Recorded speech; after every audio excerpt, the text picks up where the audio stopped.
So I'm generally not the kind of person to enjoy Schadenfreude, um, Schadenfreude, uh, enjoying the misery of others. Not usually my thing, but there's exceptions to every rule. There's exceptions to every rule, and this is one of those exceptions. Donald Trump is found guilty on all counts. This is the hush money payment court case. Here's what you missed after the stunning late day verdict. After Judge Juan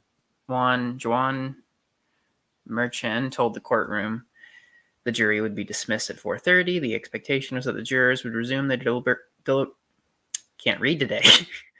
After Judge John Merchan told the courtroom the jury would be dismissed at 4:30, the expectation was that the jurors would resume their deliberations on Friday. Donald Trump was saying thank you to the court staff, and his demeanor was the most relaxed since jury selection.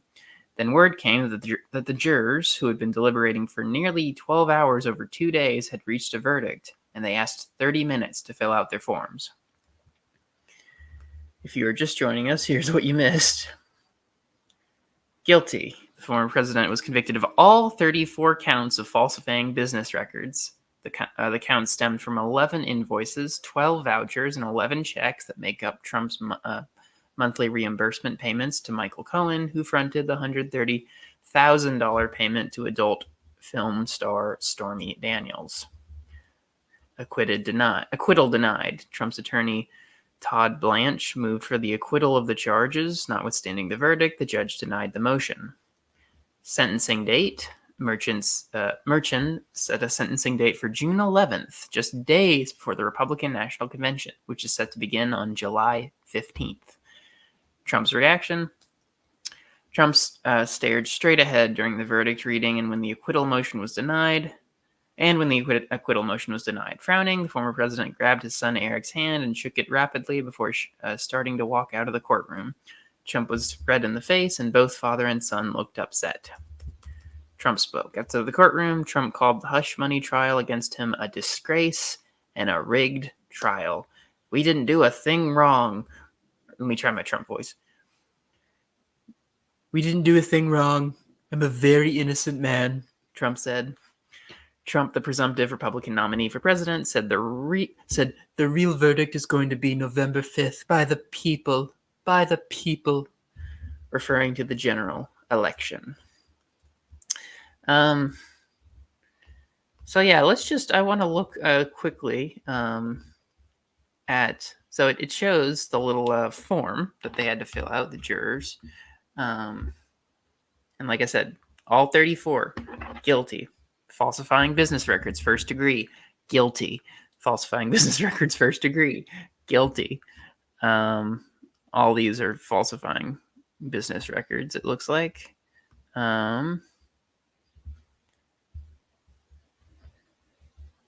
Falsifying business records.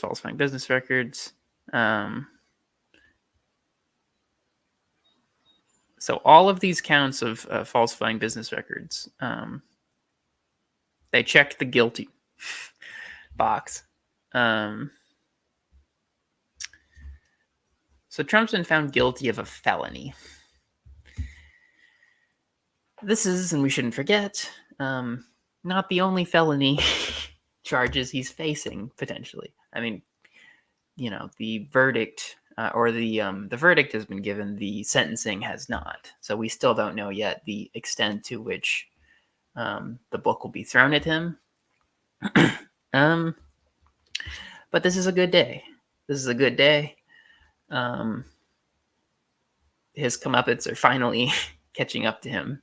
The air in the room is finally being sucked out, albeit slowly. And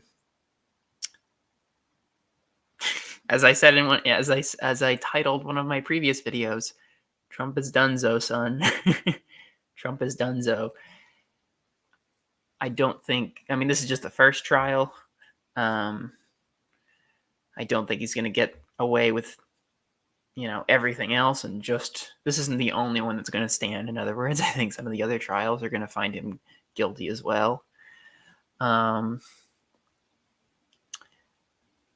mean, I say it's a good day. It's a good day in the sense that, again, Trump is getting what he deserves.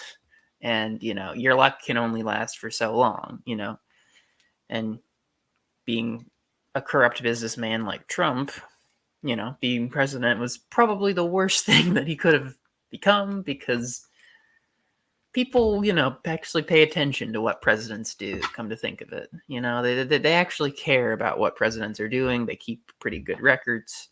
And so, yeah, it's hard to be as much of a criminal as Trump was and be president of the United States and have nothing come of it. It's one thing to just be a businessman in New York City. It's another thing altogether to be president of the United States. Of course, it's a sad day. It's a sad day insofar as, although I'm not super patriotic, so this isn't a big concern of mine, but oh, how the country has fallen. Oh, how the country has fallen. I mean, we fell when Trump was elected, though. This is really cleanup, really. Like, we've fallen, right? We've already fallen from grace. We're already on the downhill slope. This is cleanup. This is surprising cleanup. Our system isn't known for going after corruption. Just so happens Trump's is so flagrant that he couldn't keep it up.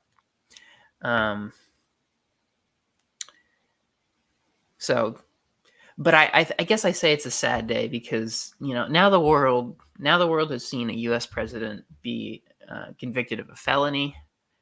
I wouldn't be surprised. I don't think it was probably the first felony a president committed, but it's the first convicted anyway. First demonstrated in a courtroom beyond a shadow of a doubt. And yeah, so and this is the man that a major party has hitched their wagon to. That's what makes it sad. That's what makes it sad. What makes it sad is this man ever had a shot in the White House, and this man has a shot now. I mean, I'm still leaning towards he probably won't win, but my optimism and the level of confidence I have is degrading over time. Because Biden's not doing well in the polls. He's doing well at alienating Arab American voters, young voters, pretty much everyone in the Democratic Party, or pretty much the majority of Democrat voters, at least. So it's not an idle possibility that he's going to win. It is possible.